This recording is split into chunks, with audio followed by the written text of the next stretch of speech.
Shalom, meus irmãos, que a paz até seja contigo. Seja bem-vindo mais uma vez ao nosso canal, né? Yadam Moraes, que é um canal da verdade, um canal que trabalhamos com o livro sagrado, a Torá, e mostrando as verdades e mentiras que se encontram nos livros e muitas religiões por aí, né?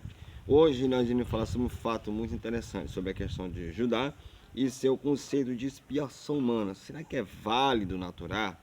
Será que a Torá apoia isso, que um humano expia pelo pecado dos outros? Será que um homem pode morrer por causa para salvar o outro? Né? Então olha só, vamos lá, nossas preces, né, para abençoar a sua casa. Vamos citar o Shema Israel e eu quero mostrar como se faz na Torá. É o seguinte, é assim. Shema Israel, Shema Eloheinu, Shema Yad. Waitai Shema Eloak, Afkal Lebabakio, Afkal Nasha, Afkal Meldak, Vayuadebar Eleshanuki, Antsabaka Yon Lebabak, Shanitima Lebaneco da Biritabima, Avshibtak Babetek, Avriktak Badrek, Bashkaba Kyovkuma Kashatima Lutalieded, Vayuatatafot Benenego, Katatima Mazuzot, Betu Afsharek. Nós fazemos assim no Shema Israel, Shema Eloheinu, né, para louvarmos os eternos e também para descobrir da presença do anjo também. Mas vamos lá. Você vê minha filha passando atrás, né, que ela está brincando aqui. Olha só, o conselho judaico. Vamos aqui para Deuteronômio capítulo 24, no versículo 16, ele fala o seguinte, ó: não se farão morrer os pais pelos filhos, né, pelos filhos, e nem os filhos pelos pais, cada qual morrerá pelo seu próprio pecado. Olha só que interessante, por que a Torá diz isso? Que cada um paga pelo seu próprio pecado. Porque ninguém paga por pecado de ninguém. Sabe por quê? Porque o Todo-Poderoso disso deixou bem claro que cada um paga por sua própria cota. Se você tem seu erro, o seu filho não vai pagar pelo seu erro, seu pai. E nem o pai vai pagar pelo erro do seu filho. Então por que existe esse conceito no cristianismo de que alguém morreu para pagar os pecados da humanidade? Vamos lá. Olha só, existe um texto bastante interessante, claro, né, que indica que cada ser humano que morre, ele morre pelos seus próprios pecados. Porém, esse conceito ele não foi muito bem recebido pela tribo de Judá e também algumas coisas também, né? O período Judá passou um período de fome, uma condição muito grande na questão do Deus de Davi. Mas por que eu falo Deus de Davi? É o mesmo Deus, é o mesmo Criador que você samaritano segue? Não, não é. Eu vou lhe mostrar por quê. Olha só que eu vou ler aqui, ó. Aqui no caso do rei Davi, no caso aqui, é um tempo em que houve grande fome, né, em Judá. O Deus de Davi, ele dá uma condição meio que inusitada para que acabasse o período de fome em Judá. Aqui ele falou o seguinte, que simplesmente ele pede, de acordo com o que diz o Taná, ele pede para ele enforcar homens aos gibeonitas. Mas onde é que está escrito isso, irmão? É fácil. Está aqui em 2 Samuel, capítulo 21, que eu tenho um texto aqui. 2 Samuel, capítulo 21, versículo do 1 ao 9. Olha só, leia comigo. Pega sua Bíblia e acompanha comigo, ó. Nos dias de Davi houve uma fome de 3 anos consecutivos, pelo que Davi consultou o Senhor. O Senhor lhe disse: e por causa de Saul e da sua casa sanguinária, olha só, e por causa de Saul e da sua casa sanguinária, porque matou os Gebeonitas. Então o rei chamou os Gebeonitas e falou com eles. Ora, os Gebeonitas não eram o quê? Não eram filhos não eram filhos dos Israel, mas do restante dos amorreus. E os filhos de Israel tinham feito pacto com eles. Porém, Saul, no seu zelo pelos filhos de Israel e de Judá, procurou feri-los. Perguntou, pois, Davi aos Gebeonitas: que quereis que eu faça? E como hei de fazer expiação para que abençoe a herança do Senhor? Então os Gebeonitas lhe disseram: não é por prata nem ouro que temos questão com Saul e a sua casa, nem tampouco cabe a nós matar pessoa alguma em Israel. Disse Davi: que quereis que eu vos faça? Responderam ao rei: quanto ao homem que nos consumia e procurava destruir-nos de modo que não pudéssemos subsistir em termo algum de Israel, e seus filhos se nos deem 7 homens, para que os enforquemos ao Senhor em Gibeá de Saul, o eleito do Senhor. E o rei disse: eu os darei. Olha o que aconteceu aqui. O rei, porém, poupou a Mefibosete, filho de Jonatas, filho de Saul, por causa do juramento do Senhor que entre eles houvera. Isto é, entre Davi e Jonathan, filho de Saul.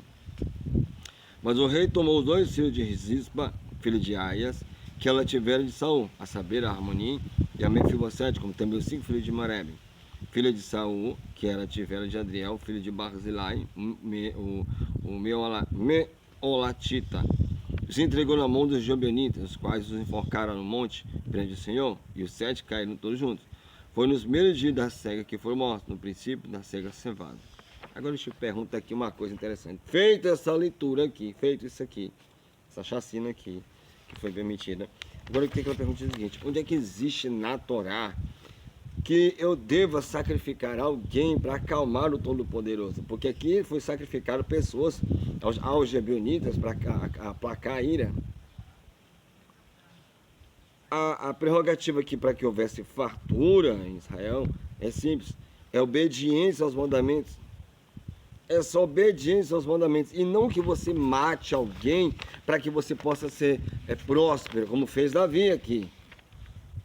Aqui em Deuteronômio 28, versículo do 1 ao 5, diz o seguinte, ó: se ouvires atentamente a voz de Shema teu Elohim, tendo cuidado de guardar todos os mandamentos que hoje te ordeno, o Criador teu Elohim te exaltará sobre todas as nações da terra. E todas as bênçãos virão sobre ti e te alcançarão, se ouvires a voz do teu Criador. Bendito sejas na cidade, bendito serás no campo. Bendito o fruto do teu ventre, o fruto do teu solo, e o fruto dos teus animais, e as crias das tuas vacas e das tuas ovelhas. Bendito o teu seixo e a tua maçadeira. Quer ser uma pessoa abençoada, quer ser uma pessoa bendita, guarde os mandamentos, faça o que é teu. Não precisa você esperar que alguém morra estrepado em alguma coisa, ou que alguém mate alguém para salvar a tua família. Isso é coisa de você ter que pensar. Aí vem o quê? Vem o cristianismo e aceita isso aí. No Novo Testamento também é defendido a ideia de que o sangue do Nazareno trouxe redenção apenas através do quê? Do seu sacrifício expiatório. É o que as pessoas pregam, que a religião do cristianismo diz, que, mas nós somos salvos pela graça, porque ele morreu por nós e verteu o seu sangue. Eu já expliquei uma coisa sobre a questão sobre sacrifício. É só você dar uma olhada nos meus vídeos anteriores e você vai saber. Aqui em Mateus 26, capítulo 26, verso 27 e 28, é o seguinte, ó: e tomando o cálice, rendeu graças e deu-lhe dizendo: bebei dele todos, pois este é meu sangue, o sangue do pacto, o qual é derramado por muitos para a remissão de pecados. Onde é que sangue humano? Mas não é sangue divino, não interessa, mas isso está dizendo simbolicamente. É como se você estivesse bebendo um sangue humano, isso é canibalismo. O sangue de alguém não vai salvar ninguém, mas a carne de um ser humano não vai salvar ninguém. O que salva são os mandamentos, é a cumprimento da lei. É só isso. Porém, o Nazareno aqui, mesmo que ele quisesse, seria impossível morrer para redimir até mesmo o pecado da mãe ou do pai dele. Por quê? Porque uma vez que a Torá diz que os filhos não podem morrer pelos pais e nem os pais pelos seus filhos. Inclusive, a prerrogativa aqui, para alcançarmos a misericórdia eterna, está bem claro aqui na lei, em Êxodo 20, verso 6. E use de misericórdia com milhares do que me amam e guardam os meus mandamentos. Qual é a misericórdia do Eterno? É daqueles que amam Ele e guardam os seus mandamentos. Todos eles. Se você não guarda o mandamento do Eterno, se você não tem um costume, mas foi abolido porque meu líder religioso disse que foi abolido, aquela coisa toda, ele disse isso porque quer que você seja destruído junto com ele, tá entendendo? E aí fica como? Já que a Torá deixou bem claro que para a gente ser abençoado, a gente está de bem com o Todo-Poderoso, a gente está de bem com Ele, tem que fazer o quê? Guardar os seus mandamentos. Guardando os seus mandamentos, nós estamos de boa com o Criador. Mas não guardando, fica como? Olha só, aqui novamente vemos que a prerrogativa da Torá, para que obtemos a misericórdia, é simplesmente a obediência aos mandamentos. Até nos dias de hoje, no meio judaico, em muitas de suas ramificações, mesmo que muitos neguem, existe o conceito eu sinto consciência de que um judeu, um tzadiki, ou seja, um judeu justo, faça expiação pela sua geração. Muitos deles chegam até a considerar que aqueles que morreram no holocausto expiaram por Israel. É loucura. Porém, novamente, na Torá, vemos que a prerrogativa pela misericórdia é a guarda do mandamento do Eterno, assim como está em Deuteronômio 7:9. Devarim 7:9 diz, ó: saberás, pois, que o Criador teu Elohim é que Elohim, o cruel, fiel que guarda o pacto e a misericórdia até 1000 gerações, aos que amam e guardam os seus mandamentos. 1000 gerações daqueles que amam e guardam os seus mandamentos. Quer fazer parte desse amor? Quer fazer parte dessa misericórdia? Então guarde os mandamentos do Eterno. Seja fiel ao Eterno. Né? Aqui eu tenho outro livro, capítulo também. E fica em Levítico capítulo 16, versículo 29 até o 34, e diz o seguinte, ó. Também isto vos será por estatuto perpétuo. No 7º mês, aos 10 do mês, afligirei as vossas almas. E não fareis trabalho algum, nem natural, nem estrangeiro, que é peregrino entre vós. Porque nesse dia se fará expiação por vós.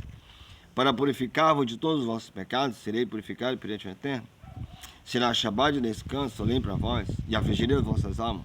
É estatuto perpétuo. E o sacerdote que for ungido, que for sagrado, né, para administrar o sacerdócio no lugar de seu pai, fará expiação, havendo vestir as vestes de linho, isto é, as vestes sagradas. Assim fará expiação pelo santuário. Também fará expiação pela tenda da revelação e pelo altar. Igualmente, fará expiação pelo sacerdote e por todo o povo da congregação. E vos será por estatuto perpétuo para fazer expiação uma vez no ano pelos filhos de Israel por causa de todos os seus pecados. Que fez Aarão, né, como Hashem ordenara a Moshe. Ou seja, as determinações da Torá são claras e insubstituíveis. Não precisamos de expiação de pessoas consideradas justas que intercedam por nós. Né? A Torá, como dizer, é suficiente. Nos é suficiente. E ela nega esse tipo de prática. Né? O Yom Kippur existe para isso. E é determinado com sangue de animais para sempre. O Yom Kippur, porque desde a Páscoa até então já se faz isso. Tá entendendo? Eu não preciso que um humano, ou que alguém, um filho de sei de quem, venha morrer por mim para remir meus pecados. Por quê? Porque isso não vai prestar. Primeiro que a Torá acabou deixando bem claro que isso não funciona. Isso não é verdade. Então, tudo que você viu, que diz que o sangue não sei de quem tem poder, o sangue não sei de quem me salva, me redimir, eu sou salvo pela graça, eu sou salvo... Não, isso não existe, meu caro amigo. Isso é fake news. E das antigas. Tá entendendo? O que vai te libertar é o teu encontro com o Eterno, junto com a Torá. Sem isso, você não tem como. Porque o Eterno diz: eu faço misericórdia até 1000 gerações daqueles que me amam e guardam meus mandamentos. Mas eu amo e tu guarda o mandamento dele. Você guarda o mandamento dele, você está se interessando por isso, você não está, então você não ama o Eterno. Amar o Eterno é obedecer às suas ordens. Amar o Eterno é estar com Ele constantemente. Mas se você não está constantemente com Ele e faz a sua vida o que você bem entender, aí você só aborrece. Isso mesmo, você só chega a se aborrecer. E faça misericórdia até 2000 gerações daqueles que me aborrecem ou que me odeiam. Tá entendendo? Então, para que você não faça parte dessa geração que ele cita, que aborrece, guarde seus mandamentos. Ouça a voz do Eterno e pare de ouvir a voz dos seus líderes religiosos que te dizem que a lei foi abolida, que o sábado foi abolido, que eu não preciso de mais nada. Tudo isso que você vê na sua igreja é fato mentirosos. Fatos mentirosos. Que eles colocam para que você possa ficar centralizado e perdido na questão da salvação. Pare e reflita. Será que é verdade? Será que o caminho que eu estou segurado nele? Reflita, meu querido. Que a paz eterna seja contigo. E lembre-se, o caminho, a luz, a verdade, ela está ali com o Eterno. Que o Eterno te abençoe e tenha uma shalom. Até mais.